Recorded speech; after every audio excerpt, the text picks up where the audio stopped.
Con su venia, señor rector. Señoras y señores, muy buenas tardes. Sean todos ustedes bienvenidos a nuestra aula magna, el Paraninfo Enrique Díaz de León. Esta tarde en que atestiguamos la conferencia magistral La Universidad de la Suma de Inteligencias, a cargo de Xavier Marcet. Nos acompañan presidiendo Xavier Marcet, presidente de Lead to Change.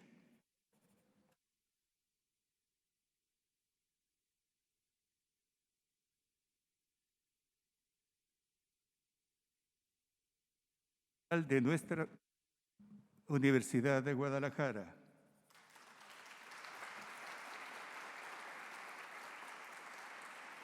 El doctor Carlos Iván Moreno Arellano, coordinador general académico y de innovación de nuestra alma mater.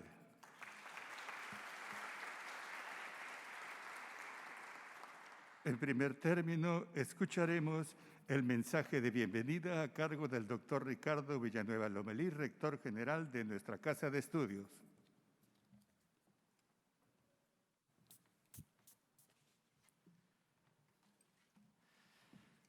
Muy buenas tardes a toda la comunidad universitaria que nos acompaña el día de hoy.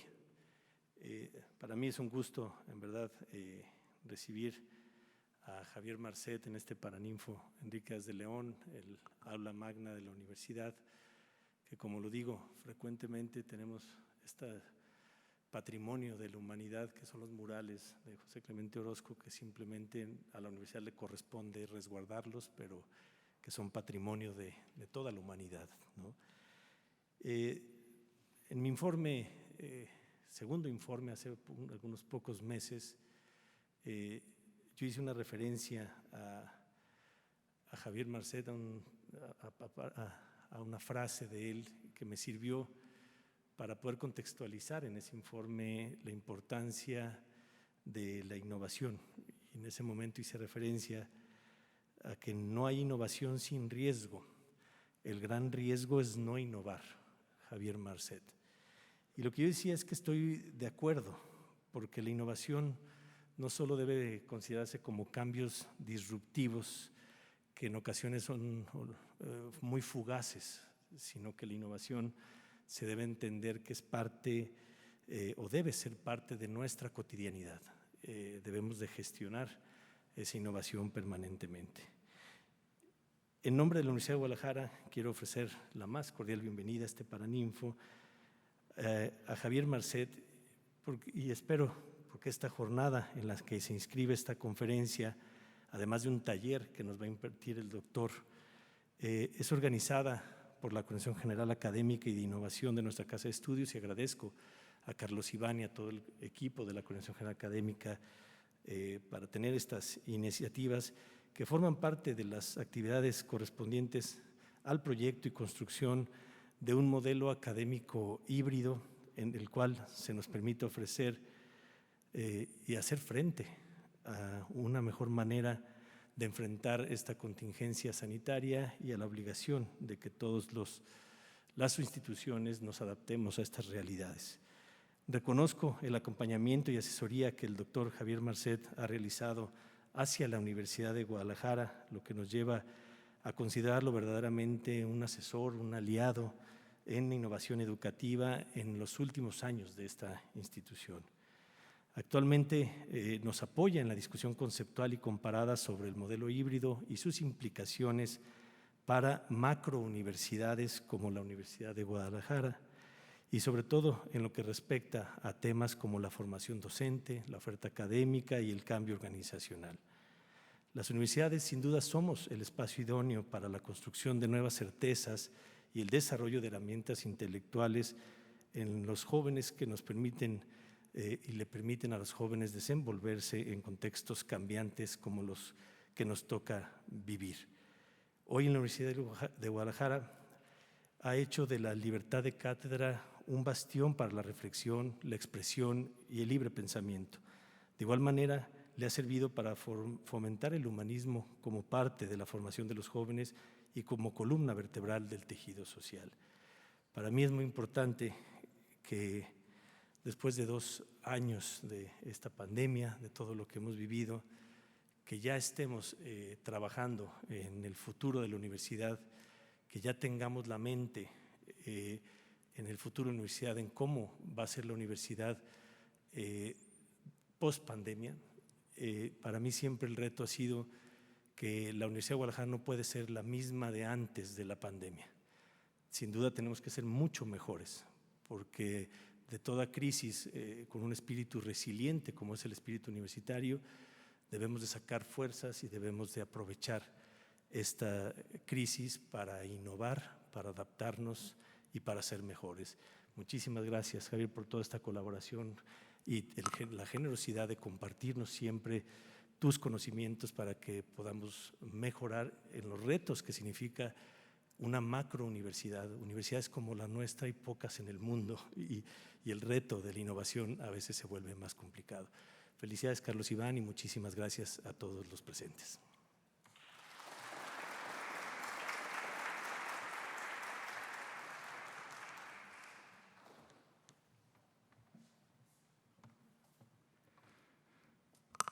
A continuación, y para la presentación de nuestro conferencista, queda en uso de la palabra el doctor Carlos Iván Moreno Arellano, coordinador general académico y de innovación de nuestra Universidad de Guadalajara.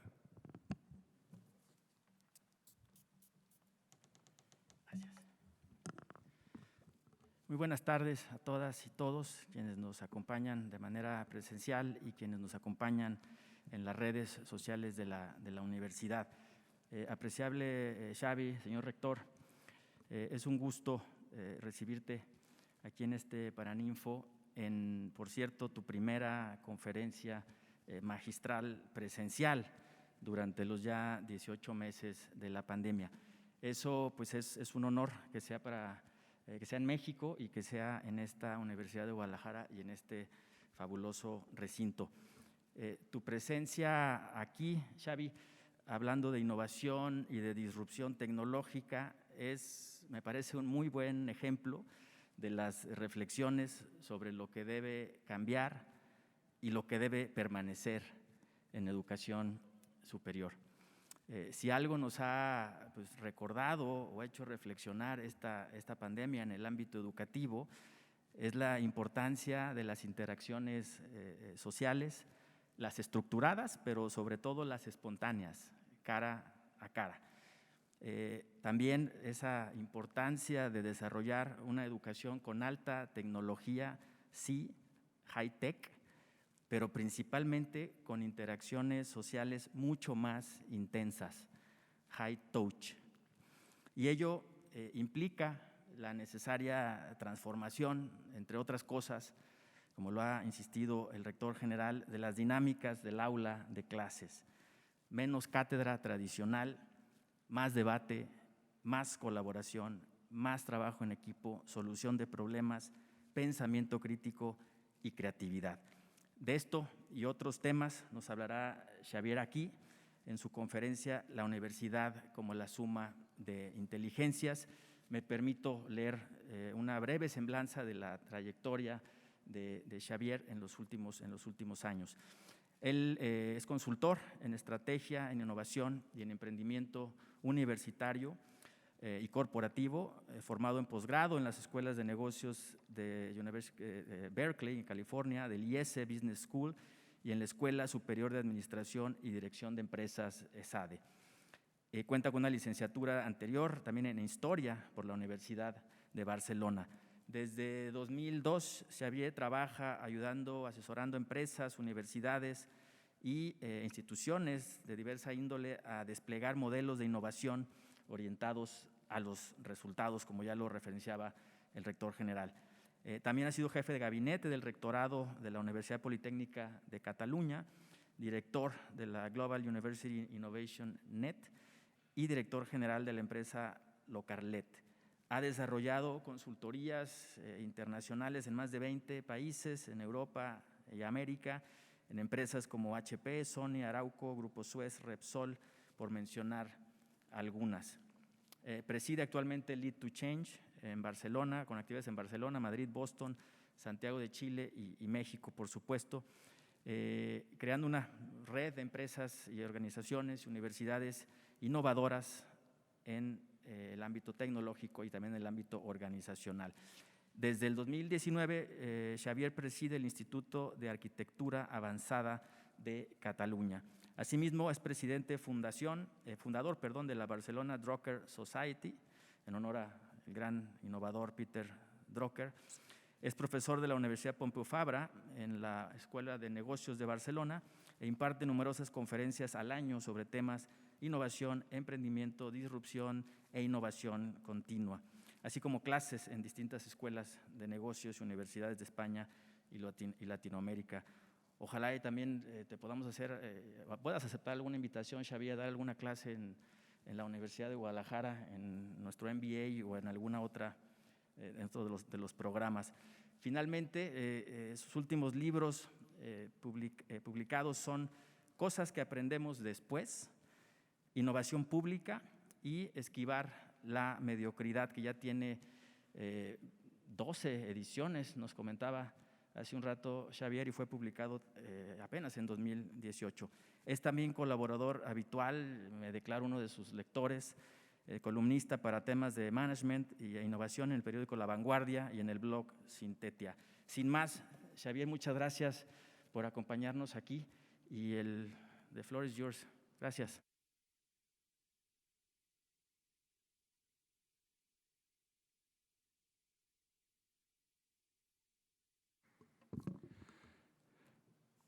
Invitamos al doctor Ricardo Villanueva de Lomelí y al doctor Carlos Iván Moreno Arellano a ocupar sus lugares en la primera fila para dar inicio con esta conferencia magistral, La Universidad de la Suma de Inteligencias.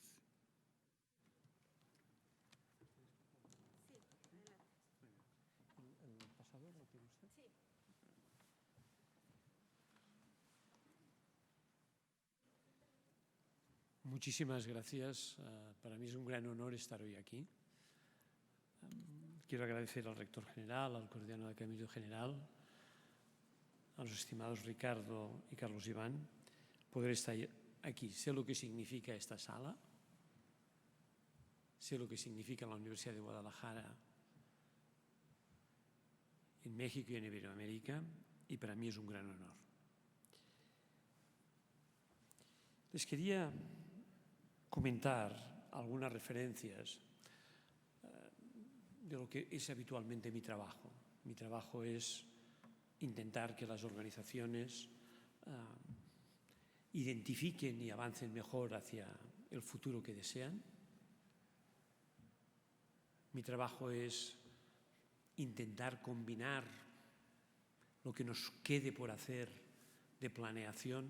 Nos queda poco porque el mundo cambia más rápido que nuestra capacidad de planear, pero sin embargo no sabemos ponernos delante de nuestra gente sin planear. No sabemos cómo hacerlo. Mi trabajo es intentar que las organizaciones innoven después de un tiempo en que parecía que la innovación era una commodity, que era fácil. Si fuera fácil no generaría ninguna diferencia. La innovación es muy difícil. Intentar también en las organizaciones, las universidades incluidas, que las personas vayamos evolucionando y vayamos tomando compromisos. En los últimos años ha habido toda una serie de gente que se ha apresurado a enterrar a la universidad. Ha dicho que esto de la universidad le quedaban 4 días. Miren, no hay duda de que el mundo cambia. Nosotros lo vivimos cada día, no hace falta que nadie nos lo venga a decir. No hay duda de que ya hace tiempo que los modelos educativos de las universidades necesitaban, digamos, una adaptación. No hay duda de que la pandemia ha ayudado y ha acelerado en determinadas lógicas. Pero me gustaría poner un punto de equilibrio. Hay 2 cosas que en este siglo que todavía lo miramos desde el principio, hay dos cosas que van a pasar. Una, de hace años, que la comentó el presidente de Harvard. Oiga, vamos a necesitar crearnos un futuro y lo más inteligente para crearnos este futuro no parece, digamos, que sea tener una actitud muy autocomplaciente con el presente. Al contrario, nosotros debemos pensar en esta lógica de una universidad que continúa haciendo todas las misiones que la sociedad le encarga, la docencia, la investigación, la transferencia de conocimiento, con voluntad de servicio, sin altivez. Incluso mi gran inspirador en la vida, y se lo tengo que decir así, porque ha sido mi gran inspirador en la vida, Peter Drucker, también en el año 97, cuando él ya era muy mayor, cuando él ya tenía más de 90 años, o casi 90 años, dijo, esto de las universidades no va a continuar. Decía en el año 97, distance learning is coming on fast, la enseñanza online va a ir muy rápido. Permítanme que haya organizado la sesión como un juego para intentar demostrar que efectivamente la universidad tiene muchos interrogantes, pero también tiene capacidad de adaptación. Nos gustaría que fuera distinta. Bueno, que nos guste que sea distinta puede ser un motor, digamos, de estos cambios, no pasa nada. Entonces, les he organizado, de hecho, como trabajo con muchas empresas, un primer retrato sintético, de cómo tenemos la universidad hoy, así, y cómo creemos que va a evolucionar, to be. Y por tanto siempre jugamos en un poco de dónde venimos, cuál es el presente y hacia dónde queremos ir. ¿De dónde venimos? De la universidad entendida como un circuito cerrado. Es mi universidad, la de los años 80, en la que yo estudié. Javier, entra, estate 5 años, en aquel momento con muy pocas relaciones externas, con algunos profesores que recordaré toda la vida y otros que he olvidado, con un título que me habilitaba y me permitía defenderme. Era una institución bastante cerrada, sí que había interés, bastante cerrada. Hoy día, nuestra universidad la entendemos de un modo distinto. Entre otras cosas, la universidad se ha tenido que abrir porque ha habido una revolución tecnológica en torno a Internet que sería la gran estupidez del mundo si continuáramos cerrados. Pero empezamos a hacer cosas que hace unos años parecería, digamos, absolutamente imposible. A mis alumnos del MBA, en la Pompeu Fabra, les he propuesto este año, oye, vamos a hacer una cosa. En mi asignatura, vamos a seguir este curso pequeño que da este profesor de la MIT. Y forma parte de la asignatura. Antes, cuando digo que mi universidad de los años 80 era cerrada, hombre, tampoco éramos tan absolutamente autárquicos. No leía solo libros de mis profesores. También leía libros de otras universidades, de profesores magníficos. Pero esta apertura de la universidad va más allá. Esta apertura de la universidad no solamente es esta capacidad de hibridar contenidos, sino es algo que nos permite trazar una lógica en la que si en los años 80 en mi universidad, cuando yo estudiaba, el nivel de estandarización, de que todos saliéramos bastante iguales, era muy alto, hoy la tendencia es que a partir de una base de calidad compartida, la personalización sea muy alta. ¿Por qué? Porque básicamente nuestros egresados van a tener que defender perfiles distintos, ajustables en cada caso, y es bueno que sea así. Hay un debate estos días, si alguno de ustedes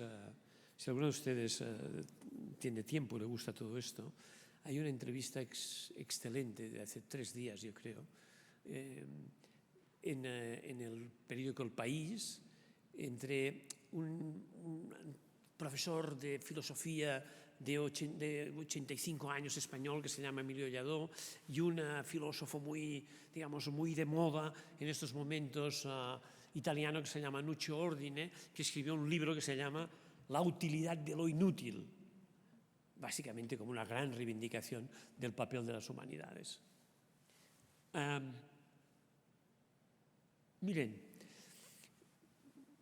defienden una universidad, digamos, en que la gente esté menos orientada a profesionalizarse y más orientada simplemente a ser ciudadanos cultos. Yo no puedo, digamos, ante gente de esta sabiduría corregir nada. Pero no lo pienso.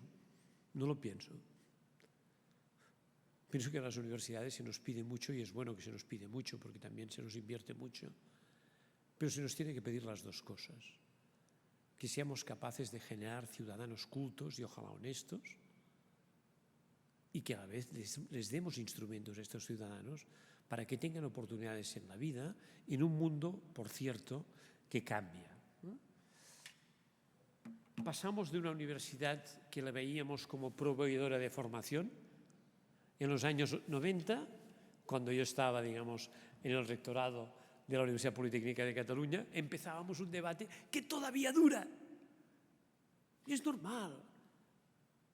Los debates que duran 30 o 40 años tienen sustancia, no pasa nada. ¿Cuál era el debate? El debate de los 90. From teaching to learning. Bueno, vamos avanzando, pero nosotros debemos pasar de esta universidad de la formación unidireccional, muy unidireccional, a una universidad en que básicamente lo que tenemos que conseguir con nuestros egresados es que dejar un mecanismo intelectual fundamental para ellos, que es aprender y desaprender toda la vida. Miren, aprender no hay problema. No hay problema. Nunca tendrás un empacho de aprender. Simplemente, el día que dejas de aprender, envejeces súbitamente. Pero desaprender es muy complicado. Y además, nadie te dice lo que tienes que desaprender. ¿Desaprender qué? Pues aquellas cosas que en el pasado un poco eran, bueno, aquello que colectivamente, individualmente nos daba éxito, nos generaba impacto en nuestro trabajo y que cada vez vemos, ¿no?, que está más desfasado. Esta universidad que yo defino, de la que vengo como circuito cerrado, orientada a formación, culminaba en un título. Y de hecho, las universidades tenemos una potestad muy importante y es que los estados no reconocen la capacidad de dar un título.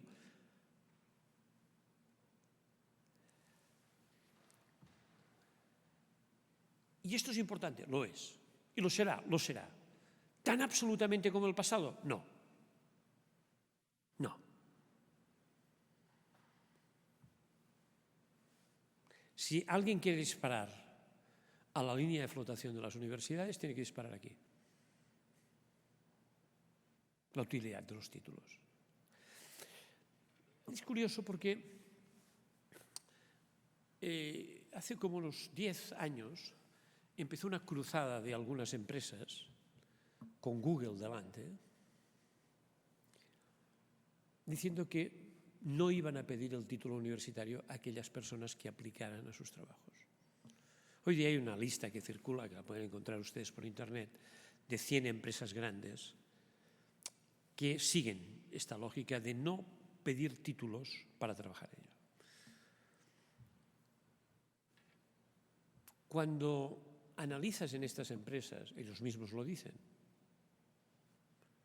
la gente a la que dan el trabajo, la mayoría de veces son gente muy bien formada universitariamente. Pero es cierto que nosotros vamos a tener que hacer un planteamiento muy, muy serio, porque esta universidad, déjeme jugar un rato con esta iteración, esta universidad cerrada, básicamente de formación, que nos daba título, ¿para qué era? Era para profesionales que iban a tener un trabajo para toda la vida, o que iban a cambiar un par de veces o 3, que es lo que hizo mi abuelo. Tuvo siempre el mismo oficio y cambió 3 veces de trabajo en toda su vida.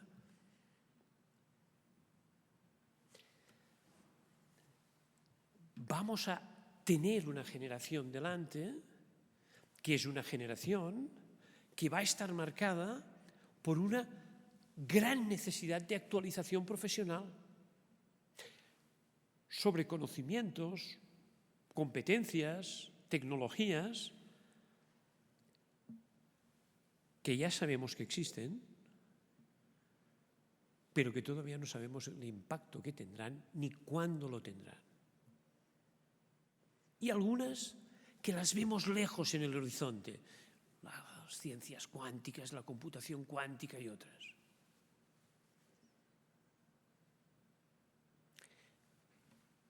¿Y cómo hacemos para que aquello fundamental que se vayan a llevar nuestros egresados sea su capacidad de tener competencia profesional en cosas que todavía no existen? Porque si a esta gente le decimos, mira, ¿sabes qué, chica? Dentro de 10 años tendrías que volver a pasar 5 años por la universidad.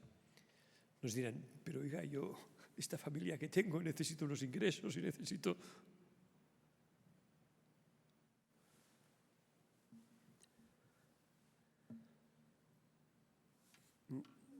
Tenemos que pensar no solamente en que es fundamental que para estudiar química o para estudiar derecho tienes que saber esto. Lo que tienes que saber es cómo vas a aprender y desaprender toda tu vida para tener competencia profesional y además, gracias a lo que he aprendido en la universidad, ser una persona culta, cívica y, si puede ser, honesta. Y tenemos un problema.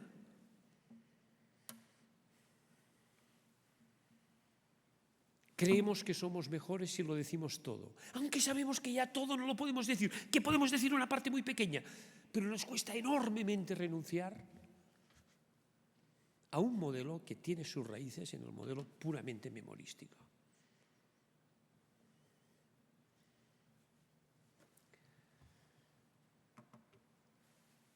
La universidad de estos contenidos empaquetados, además era una universidad que dejaba para cuando el alumno dejaba la universidad, cuando era egresado, le dejaba que se formara sus propias competencias. Oye, tú tienes la base y cuando vayas a la empresa, o vayas aquí o vayas allí ya aprenderás cómo se hace esto de manejar los equipos, cómo se manejan las reuniones, cómo tienes, digamos, que relacionarte con los demás.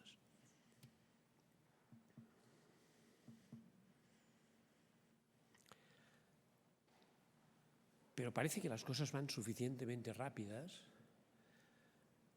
pensando en el bien de nuestros egresados, que no es una gran idea dejar que esta adquisición de competencias tenga que hacerse fuera.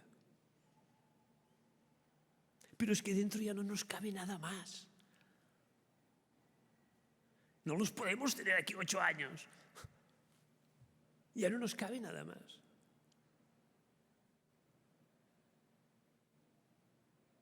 Y tenemos una duda en si les dejamos una semilla, un embrión o un árbol entero.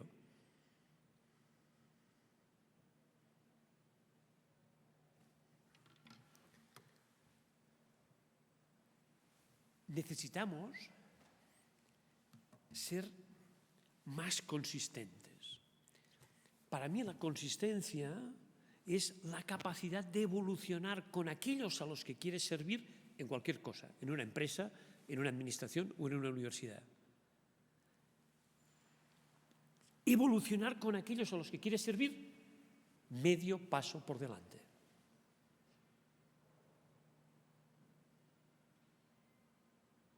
Si vas 20 pasos por delante, te aplaudirán, incluso te harán una entrevista. Si tienes una empresa, no te comprarán nada.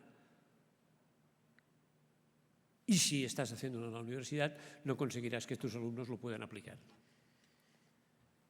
Esta lógica de consistencia debe nutrirse de una cierta lógica de innovación. Nos cuesta mucho innovar, porque creemos que para innovar necesitamos creatividad. No, lo que necesitamos es creatividad y organizarnos para innovar, porque ahora estamos organizados para hacer pruebas piloto, que es una cosa completamente distinta. Hacemos cada año campeonatos del mundo de pruebas piloto. Pero innovar quiere decir tener impacto. Innovar quiere decir que si estamos hablando de innovación educativa no tenemos este piloto. Tenemos una experiencia en la que la mitad de la universidad, un tercio de la universidad, consigue más valor para sus estudiantes porque hemos sido capaces de aplicar, no el que lo inventó, no el grupito que lo inventó, sino el conjunto de la universidad de una cosa distinta.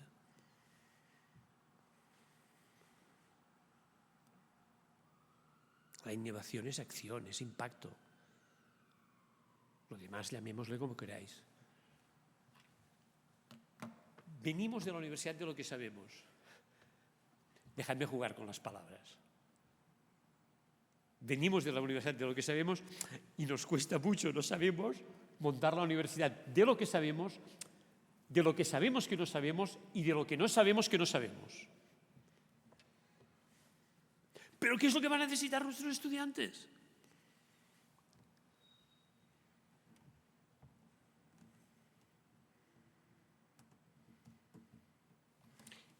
Y aquí tenemos... Y en todo esto llega la pandemia. Un año después, si no me equivoco, Carlos Iván, de que el rector general asumiera, ¿no?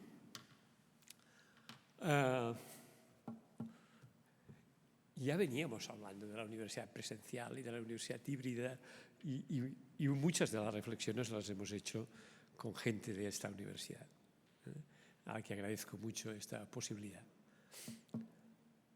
Y un día que nos tenemos que ir a casa y descubrimos varias cosas. La primera, que no es verdad que no tengamos agilidad, pero es verdad que para que seamos muy ágiles tiene que venir una pandemia, lo cual no es una gran idea. Y nos damos cuenta de que este modelo híbrido, en este caso de híbrido poco, completamente online durante mucho tiempo,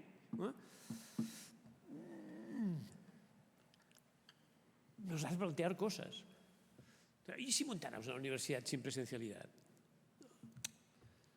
Pasaría exactamente con lo que les pasa a los gerentes generales de muchas organizaciones con las que estoy trabajando, empresas, que algunos me dijeron, mira Xavier, ¿sabes qué? Oye tú, me voy a ahorrar muchísimo dinero porque voy a tener la mitad de la gente en casa. Cuando ha pasado un año, no dicen lo mismo. Me dicen, lo del teletrabajo me ha funcionado muy bien para todo aquello que era inercial, mejor de lo que creíamos. Pero todo aquello que es nuevo, todo lo que significa nuevas oportunidades, innovación, crear nuevo valor, ha caído en picado. Nosotros en la Pompeu, en la parte de management, era la única parte de toda la universidad que hacíamos unas clases híbridas.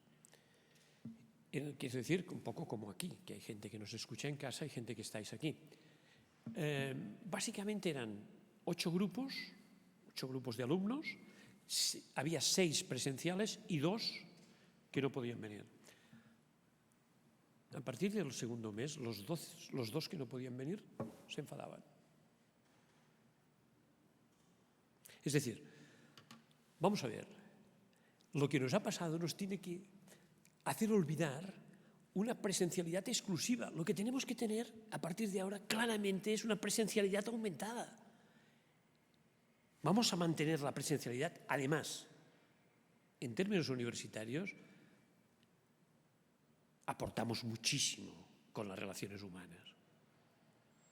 No vamos aquí, ¿eh? Lo que necesitamos es una presencialidad aumentada y ahora sabemos cómo lo vamos a tener aumentada. Porque también sabemos lo que pasa con los MOOCs, que estaban inventados antes de la pandemia, ¿eh? Estaban inventados. Lo que nos va a pasar, y creo que esto es nuestro desafío, es que venimos de esta universidad, de la formación, del teaching, y vamos a la formación en la que este juego nuevo de presencialidad aumentada con elementos de hibridación, con elementos de conexión online, o como este curso, digamos que juntos, yo también voy a seguir el curso con mis alumnos, me he apuntado en un MOOC del MIT, nos va a permitir ser una universidad más cerca de lo que nuestros alumnos van a necesitar, que es aprender y desaprender a lo largo de toda la vida. Y vamos a poder hacer una universidad en la que ellos van a tener acceso, todo el que quieran, a nuestro conocimiento o al de otras universidades. Pero, ¿qué es lo que les vamos a ofrecer? Learning by doing. Les vamos a ofrecer una capacidad de aprender en cosas que hagan. Miren, para formarse hay que sentarse, pero para aprender hay que levantarse. Esto es como las empresas. Una empresa puede decretar una política de formación corporativa para todos sus trabajadores. Esto lo decide la empresa. Pero aprender lo decide cada uno, incluso en el supuesto de que la formación esté muy bien diseñada para facilitar el aprendizaje, que no siempre es así. Y este es un trabajo que se está haciendo y es un trabajo que creo que la Universidad de Guadalajara puede dar mucha luz a muchas otras universidades. ¿Qué significa de verdad trabajar en esta lógica de trabajar por problemas, trabajar por proyectos, de generar dinámicas de aprendizaje que no solo, este es el tema, que no solo los estudiantes las puedan reproducir para asignaturas como aquellas, sino en general en su vida profesional o en su vida como ciudadanos. ¿Y a esto qué le vamos a añadir? Una vez podamos movernos. Yo hoy ya me he movido, estoy feliz. He visto que el vuelo Barcelona-Madrid, Madrid-México, México-Guadalajara, igual de largo. Pero a mí me hacía más ilusión. Cuando nos podamos mover. Vamos a hacer algo que está muy bien, que es que vamos a hacer un poco de formación como lo hemos hecho siempre, que está muy bien y que nos da las bases. Vamos a incrementar el learning by doing y vamos a añadirle el learning by living, es decir, que nuestra gente tenga experiencias en otras partes y dependerá de su contexto personal y si ojalá podamos ayudar a mucha gente que está en entornos rurales y que nos iría muy bien que pudieran ver según qué realidad. Ojalá gente de la Universidad de Guadalajara vaya a no sé dónde y ojalá mucha gente venga a la Universidad de Guadalajara a enriquecerse y a enriquecer la Universidad de Guadalajara. Y esto es presencialidad. Es presencialidad aumentada. Porque es aquí donde la gente construye oportunidades. ¿Y esto cómo lo vamos a hacer? Pues con tecnología, sí, pero me ha gustado mucho la referencia de Carlos Iván con high-tech y high-touch, con empatía. Primero le pongamos la empatía y después no os preocupéis, la tecnología estará siempre. Habrá mucha gente haciendo cola en el frente de la universidad para que la universidad esté muy bien cubierta de tecnología. No hay ningún problema, preocupémonos de la empatía.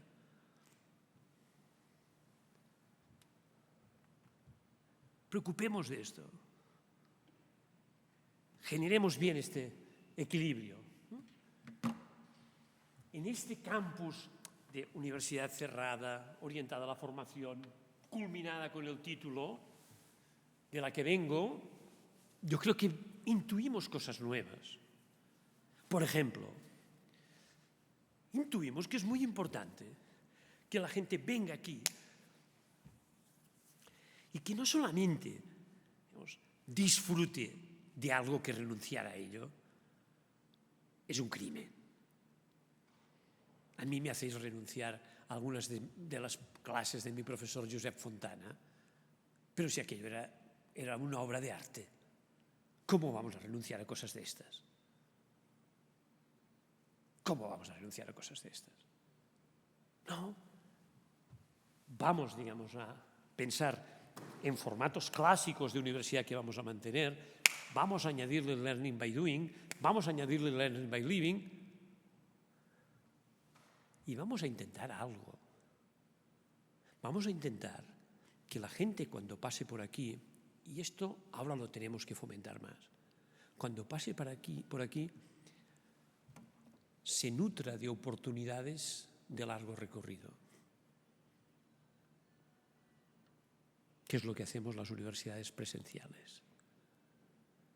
Generar vínculos entre las personas de largo recorrido. O si no, ¿por qué algunas de estas grandes universidades de la Ivy League, mientras hay un debate extraordinario en Estados Unidos, yo lo sigo mucho, sobre el precio de las tuition fees, ¿por qué cada año son más caras?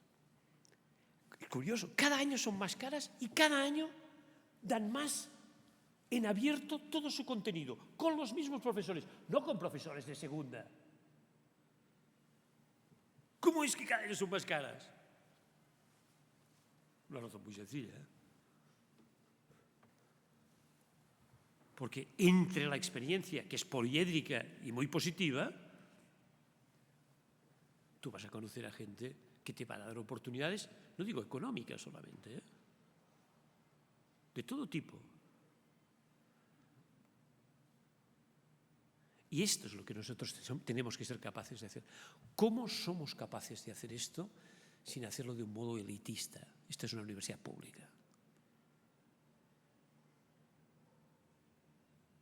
¿Cómo nosotros somos capaces de generar oportunidades que a esta gente les permita proyectos de toda la vida? Hemos vivido cosas que parecen, digamos, muy interesantes. Hemos vivido el enorme aporte que la ciencia y las universidades han hecho al mundo de las vacunas y las empresas. Las dos cosas, Pero claramente hay algo que ha quedado, digamos, evidente. No podemos continuar con un esquema de grupos de investigación tan cerrado. No tiene ningún sentido. No tiene ningún sentido. Ningún sentido. No tendríamos vacuna. No tiene ningún sentido, al contrario, lo que tiene sentido es liderar en algunas cosas, pocas, porque nos cuesta mucho, digamos, en nuestro posicionamiento, no de la Universidad de Guadalajara, en general de las universidades. Hay muchas universidades y muy buenas en el mundo y esta puede liderar alguna cosa, como otras van a liderar otras. Pero es igual, sino pertenecer a redes que nos permitan generar una ciencia abierta, conectada, con más resultados. Y vamos a tener que empezar a decirnos algunas cosas. Oigan, desde los años 90 venimos repitiendo que es muy importante para la universidad un ecosistema basado en la triple hélice. Fantástico. ¿Quién va a poner en duda que si se ponen cerca una universidad, un conjunto de empresas y una administración que ayuda, no vamos a tener un caldo de cultivo positivo? Nadie lo... ¿Qué nos ha pasado? Que en poquísimos ecosistemas en el mundo, poquísimos,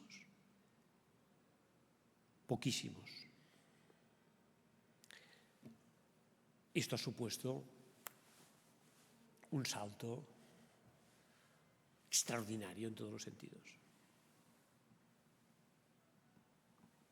No. Las universidades son fundamentales para proveer de talento a ecosistemas que básicamente se miden por talento emprendedor por metro cuadrado. No, aquí jugamos este papel y lo jugamos bien. Otra cosa es que nos cuesta extraordinariamente, nos cuesta mucho impactar positivamente en el desarrollo económico. Nos cuesta mucho.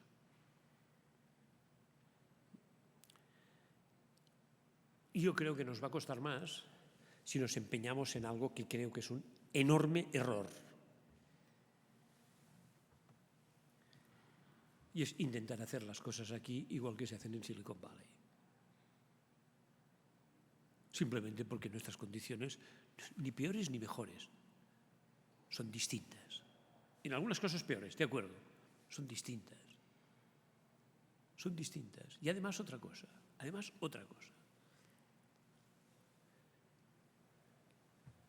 Parece que esto de Silicon Valley se montará en 15 días.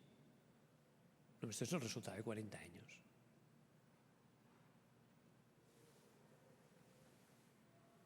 Nosotros llevamos unos cuantos.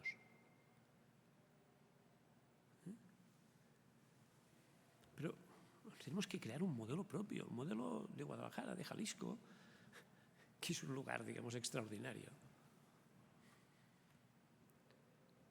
Hemos fracasado en todas partes, hemos fracasado en España, hemos fracasado en Europa, han fracasado, digamos, escandalosamente en gente que ha querido hacer operaciones millonarias alrededor del resto. Millonarias pobres, como en Ecuador, millonarias muy ricas, como en Skolkovo, al lado de Moscú, en Rusia, o millonarias, digamos, escandalosamente ricas, como los Emiratos Árabes,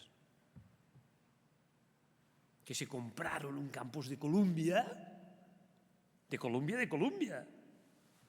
lo cerraron. Nosotros necesitamos un modelo con alto impacto. ¿Por qué? Porque nosotros necesitamos contribuir al equilibrio social, y una parte de la contribución al equilibrio social se aporta generando riqueza basada en conocimiento. Pero necesitamos de una vez dejar de hacer mal benchmarking e innovar en la forma como hacemos las cosas. Venimos de una universidad con, digamos, una necesidad de estructurar muy bien, digamos, su base de profesorado y su base de personal de administración y servicios. El crecimiento mismo de esta universidad es espectacular y el servicio que se ha dado, digamos, en muchas comunidades, digamos, que ha cambiado. Necesitamos gente que hemos seleccionado lo mejor que hemos podido, y que nos ha dado lo que pasa en todas las organizaciones, que es una notable diversidad interna. Ya está. ¿Hacia dónde vamos? Hombre, claramente vamos a buscar, digamos, gestionar mejor el talento. ¿Qué quiere decir gestionar mejor el talento? El talento son tres cosas. Uno es dar más resultados que excusas. En la vida tú puedes dar resultados o excusas. Hombre, los de talento deberían ser los de resultados. Dos, una enorme capacidad para adaptarte.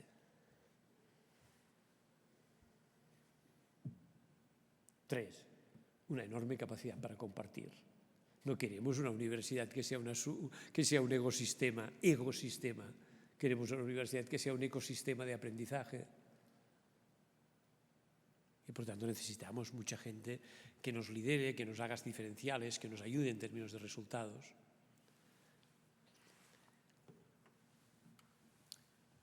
Y después hay gente que no que no nos genera resultados, que no genera buenos resultados, digamos, o los resultados que nos gustaría comparativamente con otros en las aulas, en términos de investigación, en términos de valorización todavía es más difícil. Entonces, si lo queréis, lo digo en inglés, que suena mejor que no talento. Los ingleses siempre son muy polites cuando quieren. Es talentless.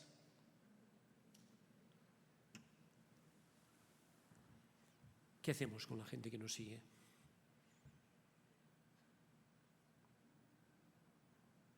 ¿Qué hacemos con los que no quieren trabajar?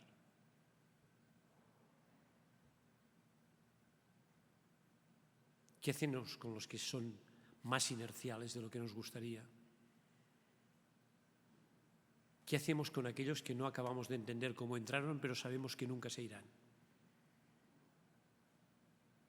Pues somos una comunidad y no nos gusta, digamos, maltratar a nadie, nos gusta que todo el mundo se sienta tratado dignamente, pero también nos gusta, digamos, ser referentes, porque necesitamos para Guadalajara, para Jalisco, ser referentes para México, para el mundo.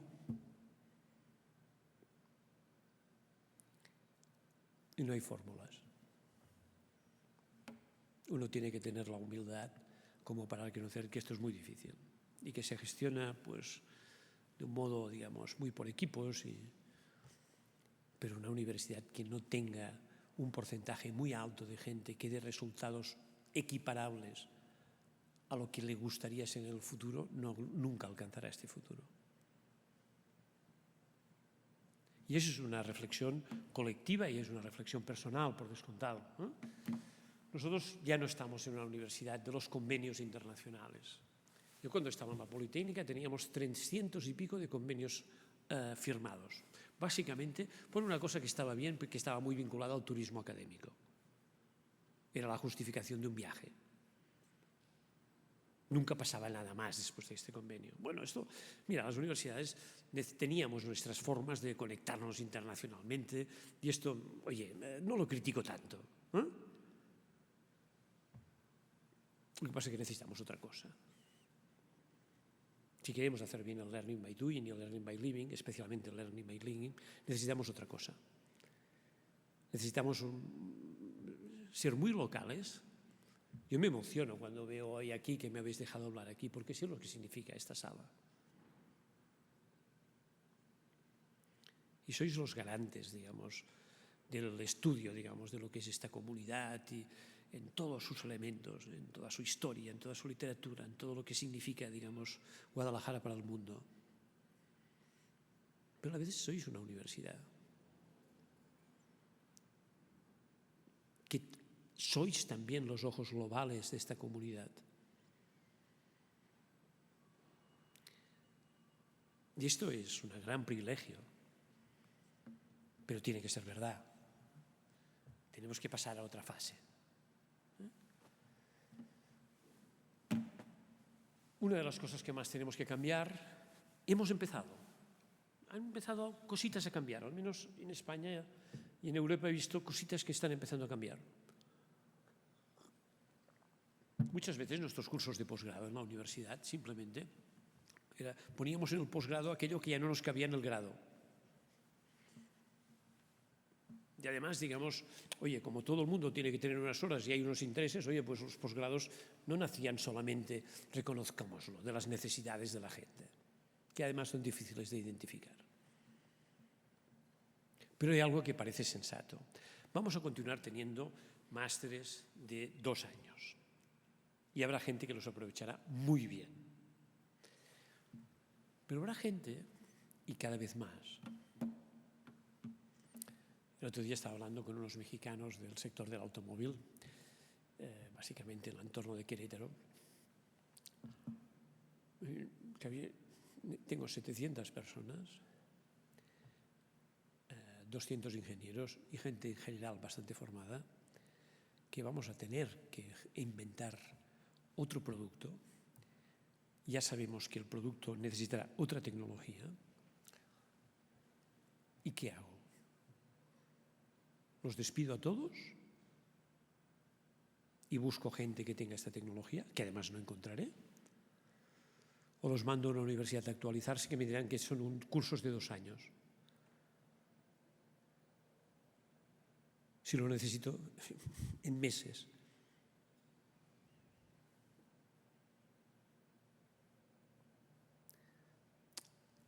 Continuaremos con nuestros posgrados de 2 años de un año y no podemos como universidad renunciar a una enorme necesidad. De acuerdo, también un enorme mercado. No estaremos solos aquí, ¿eh?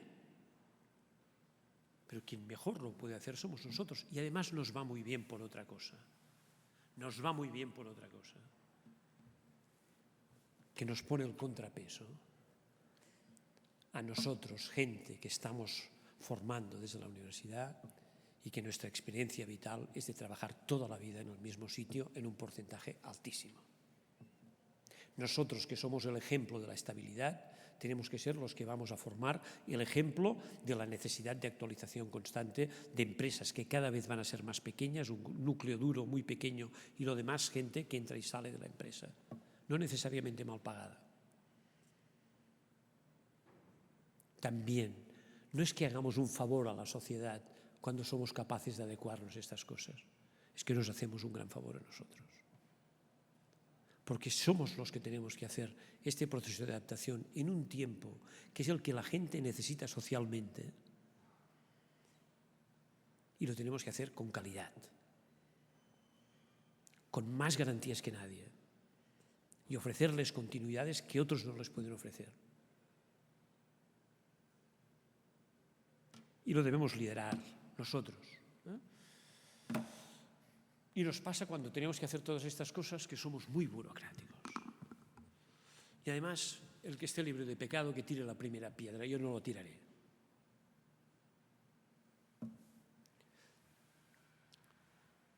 El factor tiempo no existe en la universidad del mismo modo que existe en otros ámbitos.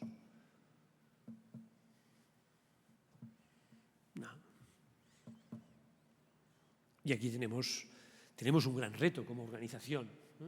¿Cómo nosotros podemos ser menos burocráticos? ¿Qué es una organización burocrática? Una organización burocrática es aquella en la que hay un número desproporcionado de gente que no piensa fundamentalmente en aquellos a los que tiene que servir, sino piensa en otras cosas.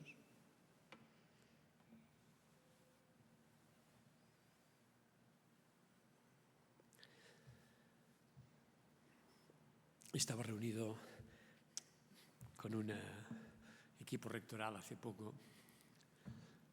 Y dice, bueno, vamos a intentar hacer algo contra la burocracia. Y encontramos una cosa. ¿Sí? Vamos a comprometernos a que cada vez que aprobemos una norma en la universidad, como mínimo quitemos 2.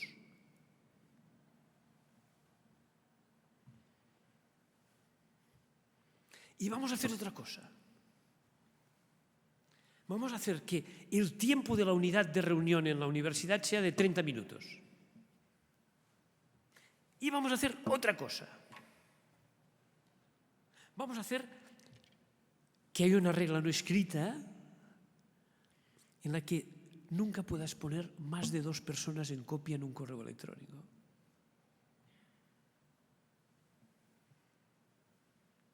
La desburocratización empieza por uno mismo. Empieza por uno mismo. Pero la verdad es que somos organizaciones que no vamos a morir como algunos auguran. El tema no es si vamos a morir o no vamos a vivir. El tema es que queremos continuar siendo tan importantes y tan dignas para nuestras sociedades como hemos sido hasta ahora. Este es el tema. Y para ello tenemos que hacer cosas. Y una de las cosas que hay que hacer es entender cómo somos capaces de ser más ágiles y más flexibles. Y acabo.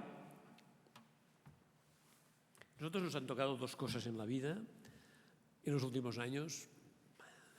Una complicada. Nos ha tocado vivir el mundo del cambio climático. Esto lo llena todo. Todas las agendas públicas, privadas de las universidades, todas. Esto es un gran reto de la humanidad. Y otra cosa, nos ha tocado vivir en una sobredosis de tecnología que es fascinante y desesperante.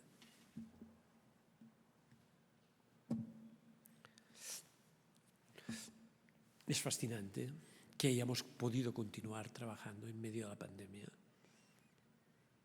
Es fascinante que podamos tomar decisiones, aunque no seamos gente ducha, gente que ha estudiado determinadas cosas y podamos tomar decisiones mejores gracias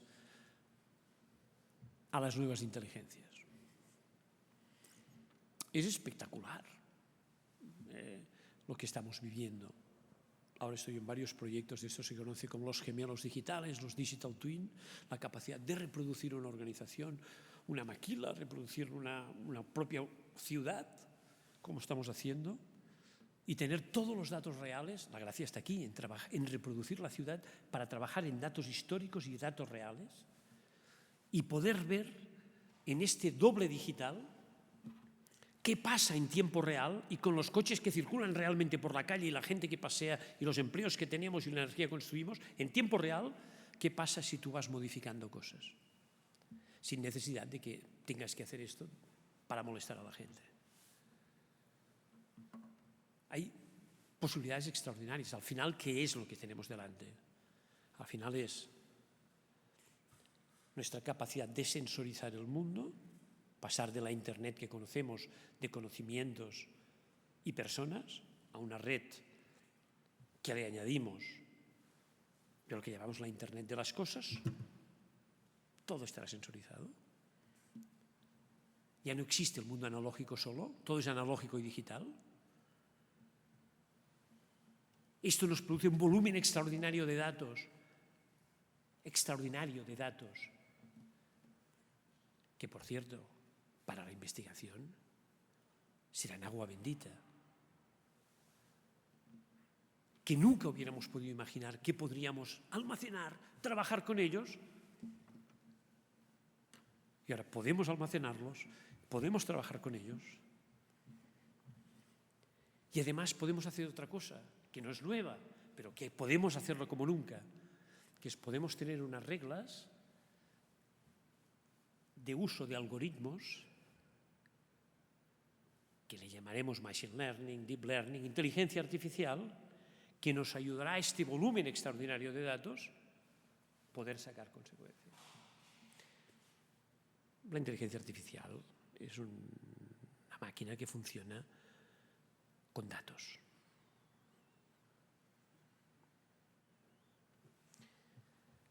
Algunos de estos soluciones de datos y inteligencia artificial, además las aplicaremos a sistemas de automatización que están muy desarrollados,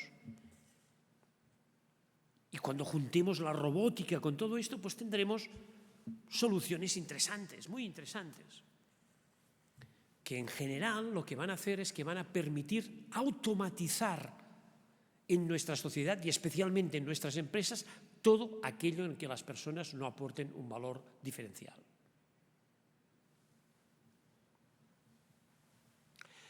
Va a ser lo que dijeron aquellos dos investigadores que fueron los primeros que sacaron un estudio desde Oxford diciendo que ya hoy en Guadalajara la mitad de la gente ya no tendría trabajo porque solo existirían los robots en las empresas. No, no va a ser. No va a ser. ¿No va a tener ningún impacto? No, tendrá un impacto alto. ¿Y este impacto alto lo van a vivir las generaciones que hemos formado, que estamos formando? Sí. ¿Y las que hemos formado? Sí. ¿Tenemos que hacer algo? Sí.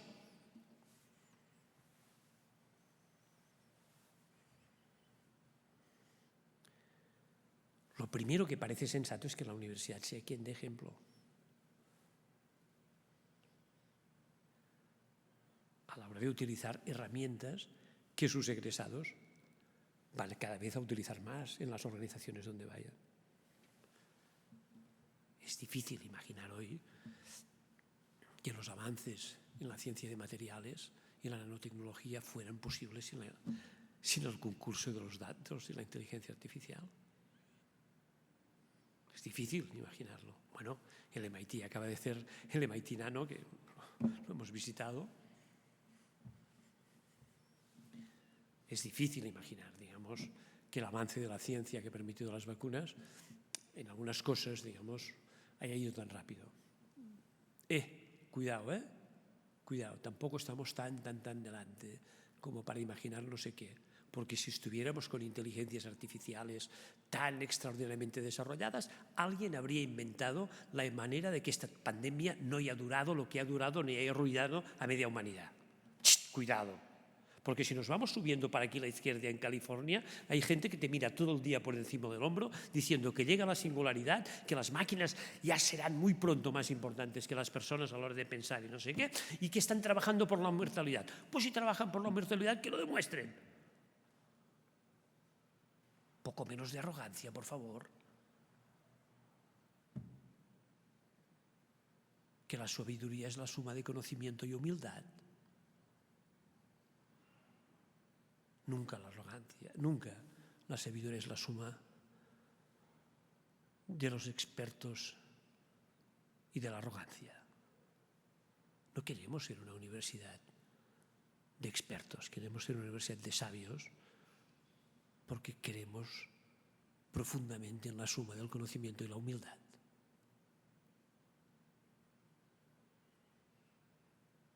Lo que nos viene delante es una gran balanza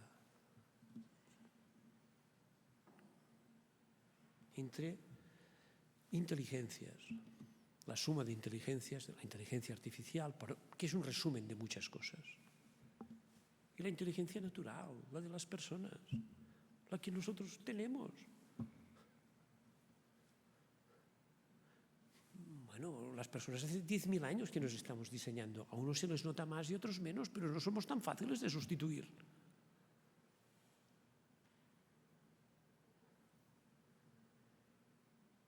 Nosotros entendemos la complejidad de un modo distinto, entendemos lo que es la ambigüedad, entendemos lo que es una contradicción. Lo vamos a entender si básicamente somos contradicciones con piel.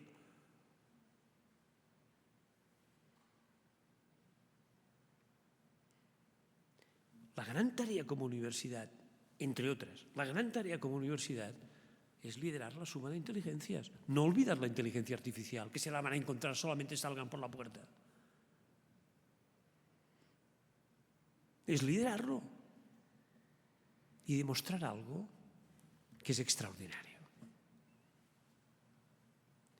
Que nosotros en la universidad sabemos hacer esto que hay muchas empresas dudan que se puede hacer. Muchas empresas dudan que se puede hacer que personas de 50 años, que por cierto han dado su vida para que esta empresa llegue donde llega, puedan aprender. Pues si nosotros, que como institución básicamente somos un ecosistema de aprendizaje, deberíamos demostrar que en esta suma de inteligencias no hay edades. De hecho, es bastante así, porque digamos, a veces fichamos gente que con 30 años ya suma todas las patologías posibles que se puedan sumar en una organización.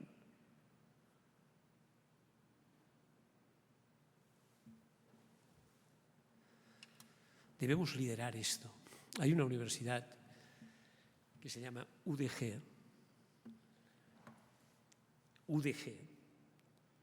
Universidad de Girona, en el norte de Cataluña, una ciudad preciosa. No la olvidéis cuando vayáis por España, vayáis por Cataluña. Que su plan estratégico solamente tiene un punto. Uno. No 200, uno. Enfrentar el reto de la suma de inteligencias, porque tiene una dimensión social, no aumentar la brecha y dejar que los que no viven en ecosistemas de aprendizaje todavía estén más lejos de cualquier prosperidad. Tiene una dimensión científica, tiene una dimensión académica extraordinaria, o es que vamos a continuar utilizando según qué esquema. Entrad al Visual Capital y esto, entrad 25, digamos, webs que hay de infografías que usan inteligencia artificial y veréis que no podemos continuar haciendo las clases, y lo dice alguien que ha tenido que cambiar sus clases.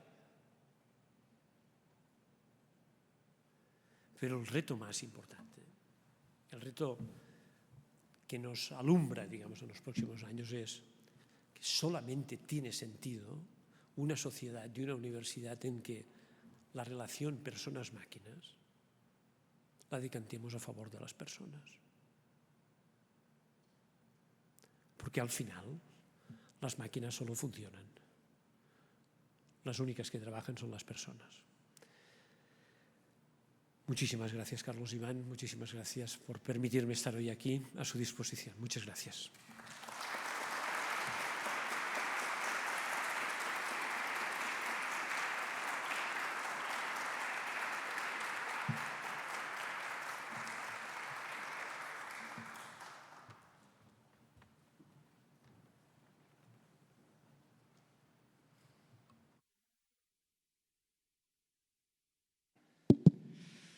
Muchísimas gracias, Xavi, por esta magnífica presentación, y como acordamos desde un inicio que esto iba a ser un modelo de aprendizaje más activo, tenemos tiempo, tenemos margen para algunas preguntas, comentarios de la audiencia. Entonces, pues, por favor, si pueden levantar la mano para su participación y hacer un diálogo con Xavi.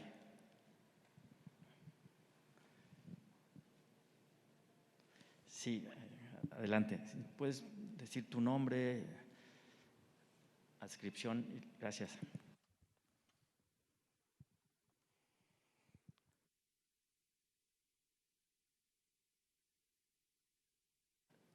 No sé, debe estar en verde. Sí, adelante. Ahí está. Primero, muchas gracias por la conferencia, bastante interesante. Nomás dos preguntas básicas. La universidad nació históricamente precisamente tratando de encontrar la unidad en la diversidad, o sea, la unidad en las ideas a través de la diversidad de las personas. Me gusta mucho que usted haya estudiado historia porque detecto que al final de cuentas estamos regresando back to the basic. Volvemos hacia la suma de las personas o la variación de las personas nos da realmente la riqueza a nivel de conocimiento, ¿no? Eso es bien interesante. Mi pregunta es esta. Usted mencionó que la universidad como un mecanismo para formar personas honestas, personas con valores. En unos tiempos en donde la posmodernidad ha destruido los valores absolutos y el estándar específico tiene que ver con el ser humano o la percepción individual, ¿cómo se logra formar un ciudadano honesto cuando la misma tendencia moderna nos pide desconstruir todos los valores absolutos? Sí, les propongo que tengamos una ronda de 2, 3 preguntas, comentarios, y después los pueda abordar Xavier.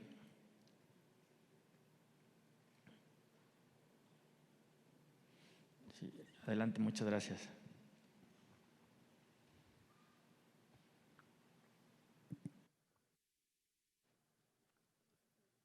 ¿Está encendido? Hola, ¿qué tal? Buenas tardes. Mi nombre es Alejandro Zuro. Soy egresado del MBA de la Universidad de Guadalajara y actualmente profesor de bachillerato de la Universidad de Guadalajara. Comentaba los retos que enfrentan las universidades para poder adaptar estos modelos de trabajo, de innovación. Actualmente la universidad lo ha estado implementando. El CEMS acaba de implementar unas metodologías en bachilleratos para poder desarrollar la conciencia de innovación en los estudiantes desde el bachillerato para que puedan llegar a un nivel académico universitario de posgrado con esa tendencia, ¿no? ¿Cómo lograr que los alumnos tengan esa intención de poder participar en la innovación? ¿Cómo acercarlos a ello? Creo que es algo importante y es un gran reto de la universidad el poder captar a todos esos alumnos porque tienen muchísimas ideas, tienen muchísimas ganas de hacerlo, pero creo que faltan las formas y no sé si existieran herramientas o existiera alguna alternativa en la cual estos jóvenes de 15, 18, 19 años los podamos llevar por el camino de la innovación para que su proceso universitario de posgrado pues vaya en una tendencia que lo pueda llegar a capitalizar de buena forma. Muchas gracias. Muchas gracias. Aquí adelante. Si pasan el micrófono, muy amables. ¿Qué tal, Javier? Hace como, yo creo, 15 años, una visita de Felipe González decía que el reto de la universidad era que de repente el alumno iba a ser más que el maestro metiéndose al móvil y tenía la respuesta correcta, y también decía que íbamos a ser la primera generación donde íbamos a tener mujeres directivas y a ver cómo tú como hombre a obedecer y hacer caso, ¿no? Las dos realidades están aquí Y yo te preguntaría, me parece muy interesante, ¿cómo reciclas en el mundo de la empresa a esta gente de 50 años que sabe que no sabe tanto, no tiene tantos datos como el que viene abajo? ¿Y cómo adaptas también al joven insolente que no tiene la experiencia y sin embargo quiere hacer cambios drásticos en la organización? Veo un reto grande a nivel empresarial. Muchas gracias. Muchas gracias a vosotros. Empiezo por la última. No lo sé.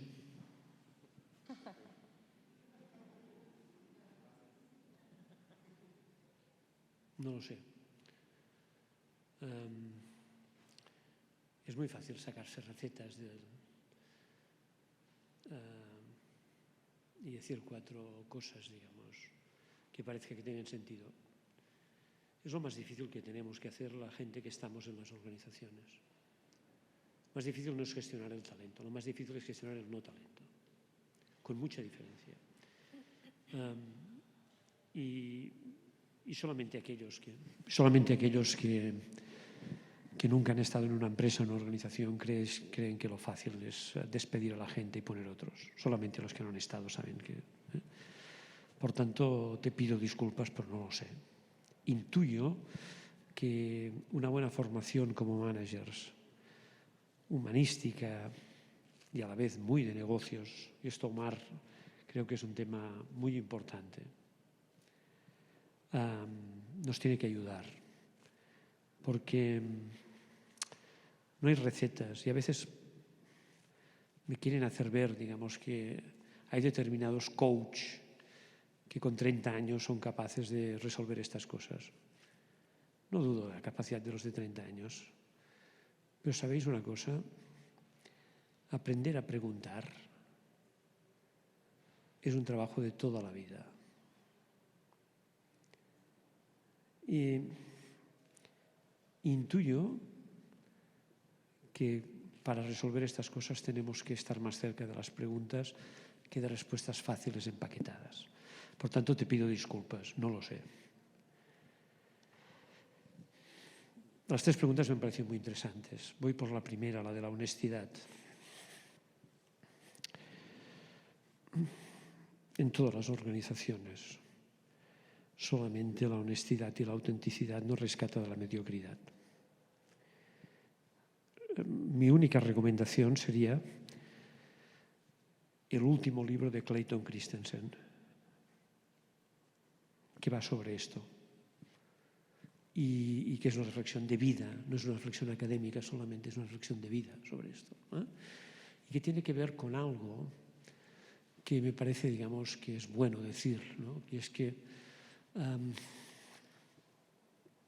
los factores de responsabilidad individual son fundamentales en cualquier organización. Y la construcción de las culturas organizativas tiene que ver también con esto. Y finalmente, el tema de la innovación. Hace 2 años me vinieron a ver la gente de una cadena de como unos 2.000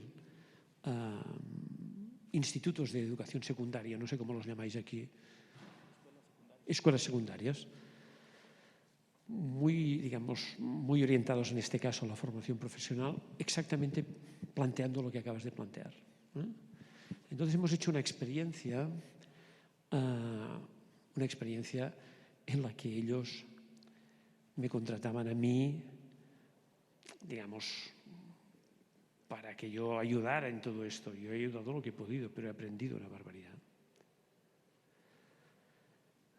Mira, ¿sabes qué he descubierto en este proceso? He descubierto que innovar y aprender tiene mucho de común.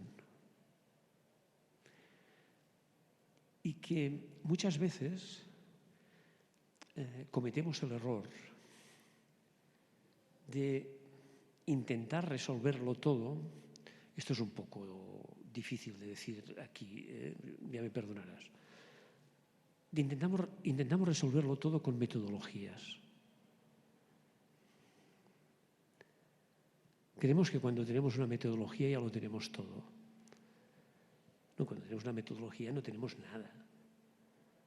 Tenemos una herramienta que solamente tiene validez si detrás hay alguien con un poco de sentido común y un poco de talento.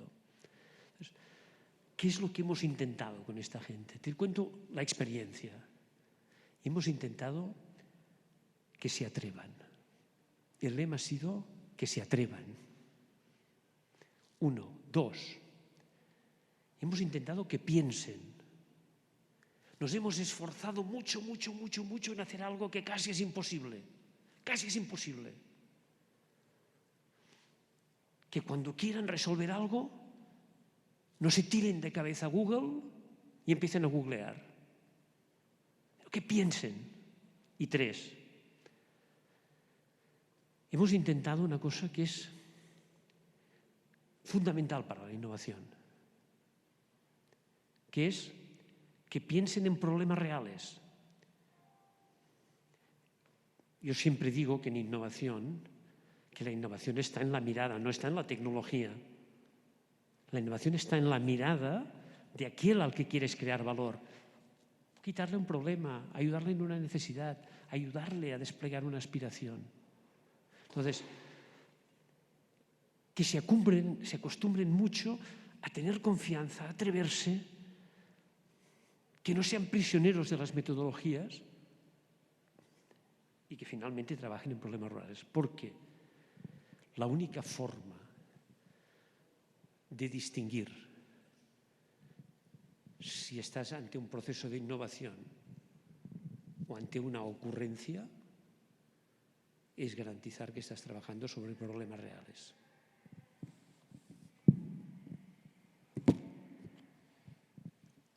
Muchas gracias, Xavier. Si hubiera alguna otra pregunta, algún otro comentario, sería… ¿Si puedes repetir?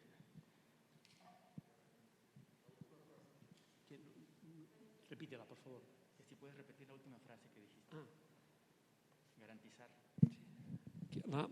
La única forma de garantizar la distinción entre una innovación y una ocurrencia es estar seguros de que trabajamos en problemas reales. En problemas reales. En problemas reales, sí, sí. Que hay un profesor del MIT que se llama Luis Pérez Breva, que ha escrito un libro que se llama Innovar, un libro muy denso, pero que tiene cosas extraordinarias. Es muy importante garantizar que cuando haces un prototipo, estás prototipando el mundo real, no tu mundo imaginario. Una cosa muy importante es… La gente debería salir de aquí con 2 cosas muy importantes. Una, aprender a observar levantando la cabeza de su teléfono móvil. A observar. La observación es fundamental para la innovación. La tecnología viene después. Y la segunda, los campus universitarios tenemos que ser el reducto, el templo, la apología de la concentración. El mundo ha perdido la concentración. La ciencia, el estudio, el aprendizaje necesita concentración. La innovación necesita concentración. Muchas gracias, Xavier. ¿Alguna pregunta? Una ronda adicional. Muchas gracias. Adelante.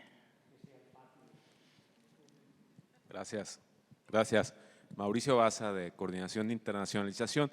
Me dejó profundamente impactado el tema de ciudadanos cultos versus ciudadanos profesionalizados.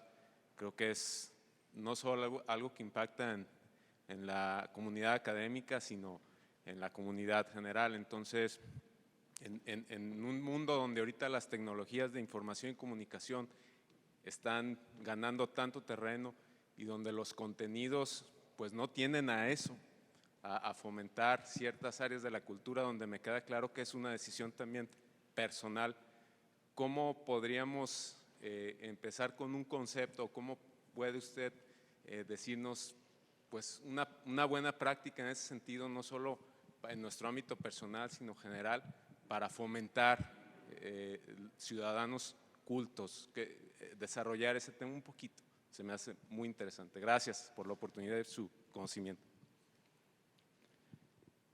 Gracias, Mauricio. ¿Alguien más, si no, para cerrar? ¿Julia?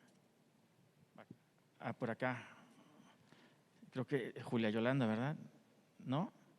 Sí te conocí con cubrebocas. Adelante, Xavi.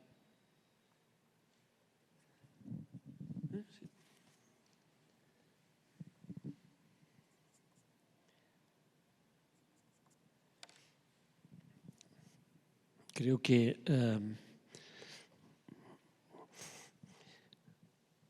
no tenemos que dejarnos impresionar por la tecnología, porque somos nosotros mismos los que tenemos que crearla. Y nosotros tenemos que ser capaces de transmitir algo con una gran rotundidad. No debería ser entendido en la universidad. Un humanista al que no interese la tecnología, ni debería ser entendido un tecnólogo al que no le interese el humanismo. Básicamente esto, gracias.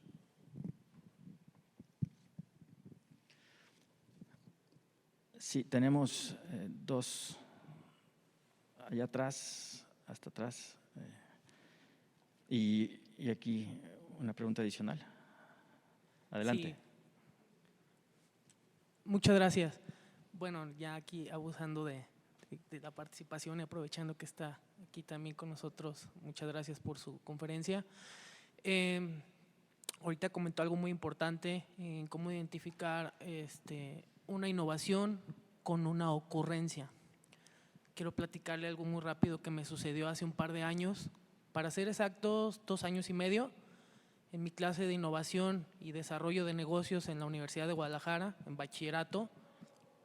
El final del curso, la entrega es un presentable de los alumnos, en donde desarrollan un modelo de negocio con innovación. Y hace 2 años y medio, un alumno de 18 años presentó un modelo de negocio en donde automatizaba un McDonald's, en donde el McDonald's no tenía capital humano, donde eran máquinas, robots, el proceso de la elaboración de la hamburguesa, tu mesero con drones. 2 años y medio previo a la pandemia. ¿Cómo lograr identificar que esa ocurrencia, que en ese momento se convertiría en una innovación más a futuro, derivado de una problemática? En ese momento no era problemática, pero lo estaba visualizando y no sé si cómo identificar eso para también no caer en el error de también bloquear esos proyectos que son innovadores e identificar los que no son solamente una ocurrencia, ¿no?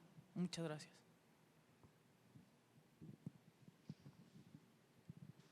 Sí, adelante. Buenas tardes, doctor. Quería hacer una pregunta acerca de la alienación cibernética en esta época de pandemia, 1 año y medio exactamente, en el que nuestro cerebro, sobre todo de los alumnos, de los estudiantes, ha sido lobotizado por la realidad virtual.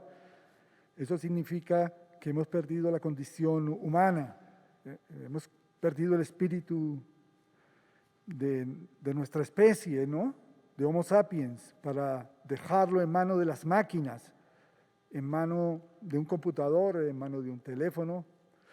Yo creo que usted debería hacer una reflexión acerca de esto, porque jamás podrán reemplazar al ser humano. Una máquina jamás podrá reemplazar al ser humano, y si nosotros vamos hacia la robótica, eso significa que perderemos esa condición humana. Muchas gracias, doctor.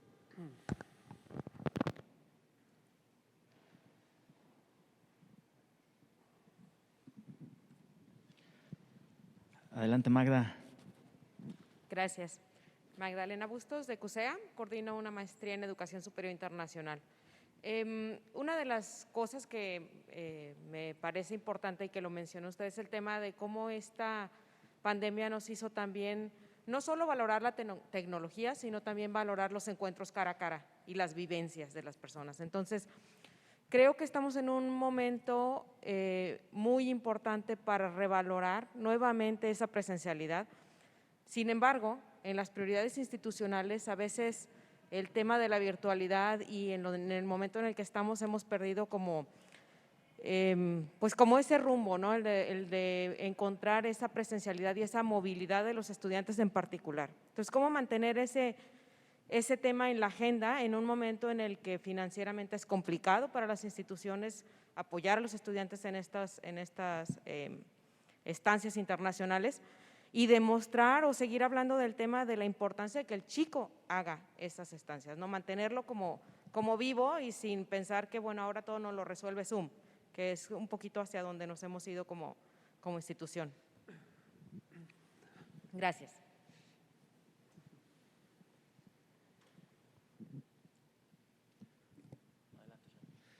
Me parece muy interesante este ejemplo que has puesto de un estudiante de 18 años que hace esta propuesta de pensar en términos de McDonald's para ondopatizar. Creo que quiere decir que estamos haciendo cosas que permiten que haya gente, digamos, que piense en grande. Esto, enhorabuena. Cuando, digamos, hace años me tocó, digamos, estar en un grupo de innovación en Chicago que trabajaba para McDonald's. Un porcentaje de público del que dejaba más dinero en McDonald's era público familiar, que lo que más apreciaban de McDonald's era que en determinados, no en todos los McDonald's, pero en determinados McDonald's habían creado un espacio para niños donde era fácil controlar a los niños y los padres se sentían seguros. Entonces, ¿sabes lo que es difícil en innovación? Dos cosas. Una, realmente acertar con los que son los deseos últimos de los clientes. Y esto es un concepto que no vamos a entrar ahora, que es muy interesante, que seguro que lo trabajáis, que es el concepto de job to be done. Y el segundo es acertar en el cuándo. Lo más difícil en innovación muchas veces es acertar en el cuándo pasan las cosas. No lo que va a pasar, sino cuándo van a pasar. Y por tanto, tú cuándo tienes que poner dinero o cuándo tú tienes que dar ya una importancia fundamental en tu universidad para atender lo que va a ser un impacto para tus estudiantes, para tus egresados. Enhorabuena por este tipo de iniciativas, porque reflejan el nivel, digamos, de donde estáis.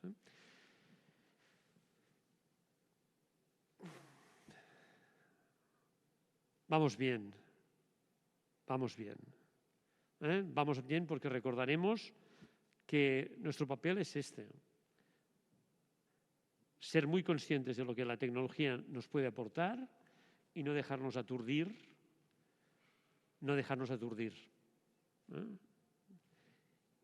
Necesitamos que este equilibrio entre personas y máquinas sea un equilibrio que lo lideremos las universidades. Y creo que estamos en condiciones de hacerlos. Nos forzará a cambiar, como forzará a cambiar todas las organizaciones. Pero yo no le veo un gran avance si nosotros no conseguimos que una parte fundamental de la sociedad continúe teniendo capacidad de generar, digamos, riqueza y compartirla. No lo veo. Por tanto, tenemos un gran desafío aquí y gracias por la pregunta.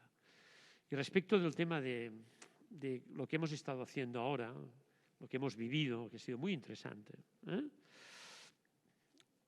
me gustaría que quedara algo. Y me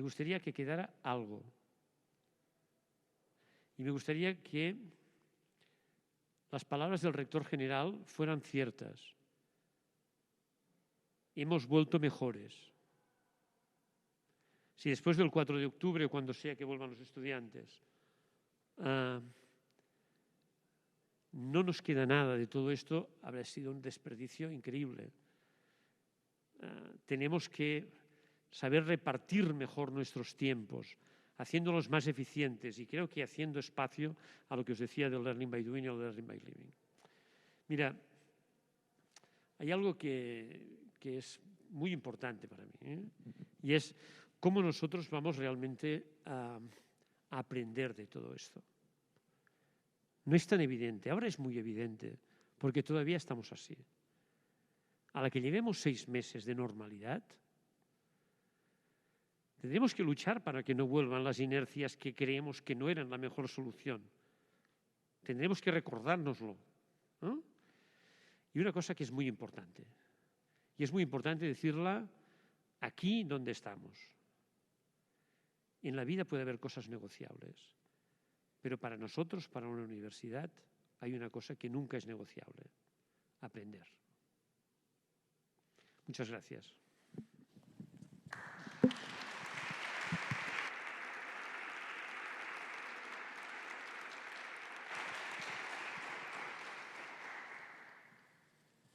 Muchas gracias, Xavier. A mí me gustaría cerrar, estuve tomando nota toda la charla con dos comentarios, una reflexión.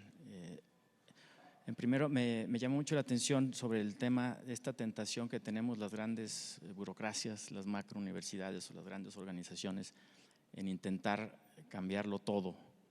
Me quedo con esa frase y pensar que si no cambiamos todo desde arriba, o hasta que no cambiemos todo desde arriba, puede cambiar lo esencial, que es las dinámicas del aula, la interacción con los estudiantes, la formación docente, etcétera. Yo creo que, y esa es la lección que me llevo, que por supuesto no necesitamos cambiarlo todo desde los reglamentos, la ley orgánica, el modelo departamental.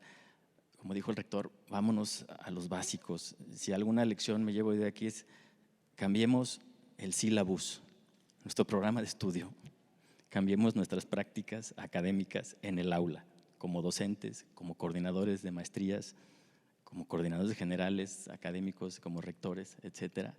Cambiemos las prácticas y todo lo que dijo Xavi aquí se tienen que reflejar, como dijo el rector general, en el día 4 de octubre, cuando sea, y volvamos al aula. O incluso desde ahora que lo hacemos por Zoom. Si no hacemos ese cambio personalísimo del sílabus, el programa, el plan de estudio, pues no hemos aprendido mucho. Y dos, con esto concluyo, sobre el tema de los estudiantes. A mí una anécdota que me transformó bastante.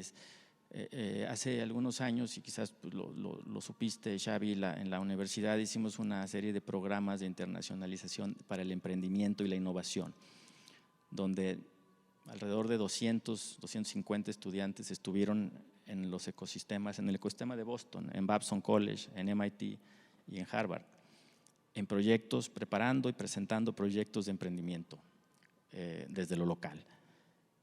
Al cierre de estas jornadas, que fueron pues, casi durante un año y medio, distintos grupos visitaron 4 de los profesores que lideraron el proyecto, un catalán y dos mexicanos de estas universidades, Babson, MIT y Harvard concretamente. Yo les preguntaba, ya más en confianza, ¿cuál es su opinión sobre nuestros estudiantes, sobre los proyectos que presentaron? Me decían, mira, Iván, los proyectos estupendos, gente muy preparada, jóvenes muy entusiastas, pero tienen muy baja autoestima. No se la creen. Presentan primero disculpándose, apenados de lo que van a decir, de lo que van a proponer, y eso es generalizado. Me dejó eso a mí marcado. ¿Qué nos quiere decir? ¿Qué estamos haciendo mal como universidad, como docentes, como directivos, para no fortalecer el autoestima, la capacidad, no la arrogancia, bien lo comentas, porque esas universidades prestigiosas de pronto caen en eso, pero cómo equilibrar y generar dinámicas que les den a nuestros estudiantes más confianza en lo que están haciendo y en lo que están pensando y proponiendo. Muchas gracias, Xavier. Muchas gracias a todas y todos ustedes y espero que lo hayan disfrutado. Enhorabuena, que tengan buena tarde. Gracias.